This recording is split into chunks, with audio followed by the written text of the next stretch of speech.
Halo teman-teman semuanya, perkenalkan kami dari kelompok 7 yang beranggotakan saya Dimas Giananda dan rekan saya Indah Yesika Tommy Golung dan Margarita Diah dan Nadila Damayanti. Selamat menyaksikan.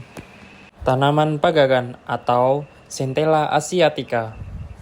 Pagagan merupakan tanaman herba menahun dari familia Apiaceae yang telah diterima secara taksonomis dan tersebar di kawasan tropis, subtropis.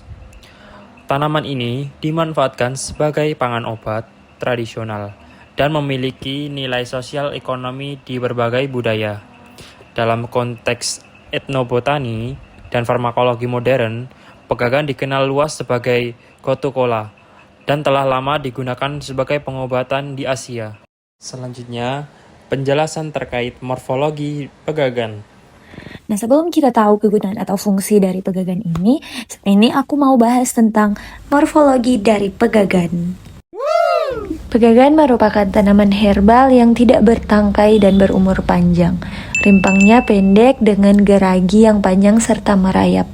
Tangkai dari daun ini berbentuk seperti pelepah, agak panjang berukuran 5-15 cm tergantung pada kesuburan tempat tumbuhnya. Pada daun ini terdapat sisik yang sangat pendek, licin dan tidak berbulu, serta menyatu dengan pangkal tangkai daunnya. Daunnya berwarna hijau, terdiri dari 2-10 helai daun dan tersusun dalam roset akar.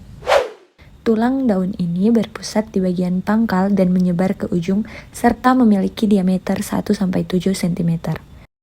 Tangkai bunganya berukuran sangat pendek, keluar dari ketiak daun, dan jumlah tangkai bunga antara 1-5. Bunga dari pegagan ini berbentuk bulat, lonjong, cekung, dan ujung runcing dengan ukuran sangat kecil dengan warna sedikit kemerahan. Selanjutnya, anatomi pada tanaman pegagan. Masuk ke anatomi akar. Akar pegagan termasuk dalam akar serabut yang tumbuh dari ruas-ruas batang menjalar. Jika dilihat secara anatomi, bagian terluarnya disebut epidermis. Epidermis yaitu lapisan tipis pelindung dalam akar. Di bawahnya terdapat korteks yang tersusun dari jaringan parenkim berdinding tipis dan memiliki ruang udara. Ruang udara ini berguna untuk menyimpan air dan membantu pertukaran gas karena pegagan hidup di tempat yang lembab. Bagian yang paling dalam disebut silinder pusat yang berisi pembuluh xilem dan floem sebagai alat angkut air serta makanan. Anatomi batang. Batang melingkar hijau, epidermis satu lapis, korteks parenkim kolenkim, sistem pembuluh kolateral melingkar, empelur parenkim 14-16 lapis. Anatomi daun pada tanaman pegagan.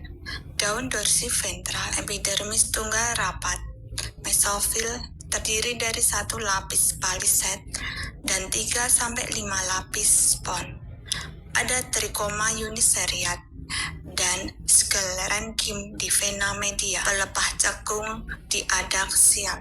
Anatomi stolon pada tanaman pegagan. Stolon ramping, silinder 2-3 mm, epidermis tunggal berkutikula dengan kolenkim 3 lapis di bawahnya, korteks 8-10 lapis parenkim berongga udara dan mengandung kristal kalsium oksalat. Berkas pembuluh kolateral terbuka membentuk silinder kontinu, empelur di tengah dengan sel bulat. Kemudian anatomi akar. Akar silinder berwarna kecoklatan. Korteks berisi parenkim berongga udara dan kristal kalsium oksalat. Xilem sedikit dengan lumen kecil dan jari-jari meduler lebar. Karakteristik anatomi pegagan yaitu tangkai daun pegagan. Epidermis atas membentuk sel poligonal atau berbentuk tong. Sedangkan pada epidermis bawah terdiri dari 2 sel tetangga kecil dan 1 sel tetangga yang lebih besar. Terdapat stomata cekung jaringan dasar berupa campuran kolenkim dan parenkim.